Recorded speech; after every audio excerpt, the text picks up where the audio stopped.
Virat Kohli 7 run માટેથી અને શતક ચૂકી ગયો. મને લાગે છે વિરાટ કોહલીને કોકની નજર લાગી ગઈ, કારણ કે વિરાટ કોહલી 91 ઉપર હોય અને આવી જ ના રમે.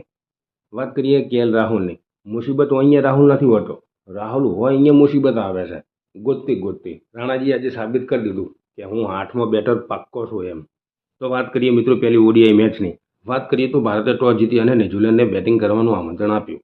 ન્યૂઝીલેન્ડ બેટિંગ કરવા ઉતરેલી ઓફને જોડીએ 126 રનની પાર્ટનરશિપ કરી હતી અને બાકી રહી જતું હતું મિચેલે પૂરું કર્યું. મિચેલે 84 રન બનાવ્યા અને બોર્ડ ઉપર ન્યૂઝીલેન્ડે 300 રન લગાવી દીધા.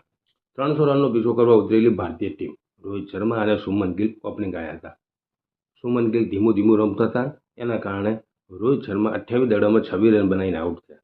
એના પછી બેટિંગ કરવા ઉતર્યા ક્રીઝ પર કિંગ કોહલી. કિંગ કોહલી મેદાનમાં ઉતરે એવું જ એમને બતાવી દીધું હતું કે આપણે ટૂંક ખેલવા આવ્યા નથી, કો તો આ પાર કો તો પહેલી પાર. અને વિરાટ કોહલી આજે 85મું શતક લગાવે એમ હતા, 93 રન ઉપર આઉટ થયા. સુમન ગિલે પણ સારી બેટિંગ કરી. એન્જરીથી બહાર આવ્યા પછી પહેલું એમને અર્ધશતક લગાવી દીધું છે. કેપ્ટન તરીકે સારું પ્રદર્શન છે. શ્રેયસ અય્યર પણ એન્જરીમાંથી બહાર આવી અને 49 રનની મજબૂત પારી ખેલીને જ્યાં છે. રાણાજીએ 29 રનનું યોગદાન આપ્યું છે.